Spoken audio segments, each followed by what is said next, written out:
ইদানিং কিছু ডক্টর দেখবেন আপনার এই প্রোডাক্টটা লিখে দিচ্ছে SNEC30 উইথ বসুলা, কিন্তু অনেক দোকানদাররা এটা বাদ দিয়ে আপনাকে দিয়ে দিচ্ছে SNEC30, এই উইথ বসুলাটা দিচ্ছে না, হয়তো ওদের কাছে নেই বা কিছু। অনেক কাস্টমার আমার কাছে এসে বলেছে।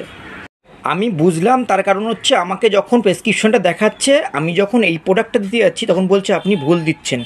বলছে কেন? বলছে আপনার, আমি যখন দেখাচ্ছি এটা, বলছে হ্যাঁ, কিন্তু ওরা টোটালি ভুল খাচ্ছে। কেননা যখন ডক্টরবাবু লিখে দিচ্ছে দেখুন মেনশন করে দেবে উইথ বসওয়েলা, তো এটা দুটোর মধ্যে অনেক তফাৎ আছে। সেটা হচ্ছে দেখুন এর মধ্যে হচ্ছে কারকুমিন, এটার মধ্যে আছে শুধু 30 mg আছে, কিন্তু এই যে এটা আছে দেখুন কারকুমা লঙ্কা যেটা আছে 30 mg আছে, সাথে কিন্তু বসওয়েলা অয়েলটা আছে 200 mg, এটা ওটার মধ্যে নেই।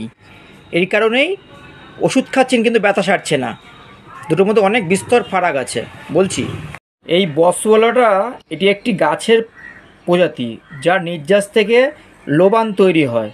এই বসওয়েলাটাকে বাংলায় লোবান বা শালের গাছ বলে থাকি আমরা। এটা পুরোপুরি কিন্তু আয়ুর্বেদিক জিনিস। এটি হচ্ছে আপনার অস্টিও আর্থ্রাইটিস, অস্টিওপরোসিস, ব্যথা বেদনা এবং বিভিন্ন রোগ প্রতিরোধে এটা ব্যবহার করা হয়। এই হরিদ্রা বা কারকুমা লঙ্কা সেটা হচ্ছে এটি একটা বিভিন্ন কাজে লাগে। এর ভিতর হচ্ছে অ্যান্টিঅক্সিডেন্ট ভরপুর থাকে, অ্যান্টিসেপটিক ও রক্ত হচ্ছে পরিশোধকের কাজ করে এবং শরীরে বিষাক্ত পদার্থ দূর করতে এটা সাহায্য করে। এটা সাধারণত নিরাপদ, কোনো পার্শ্ব প্রতিক্রিয়া নেই, তবে হজম এবং অ্যালার্জি সমস্যা হতে পারে দীর্ঘদিন খাওয়ার ফলে।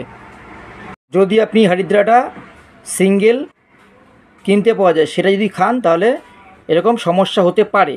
এছাড়া এর কোনো পার্শ্ব প্রতিক্রিয়া নেই।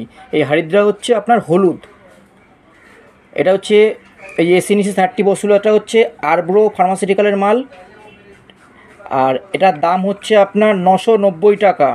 ডক্টরবাবুরা দুটো ট্যাবলেট করে দিনে একবার করে খেতে বলে এবং 3 থেকে 4 মাস খেতে বলে। ব্যথা বেদনা, আর্থ্রাইটিস সব কমে যায়।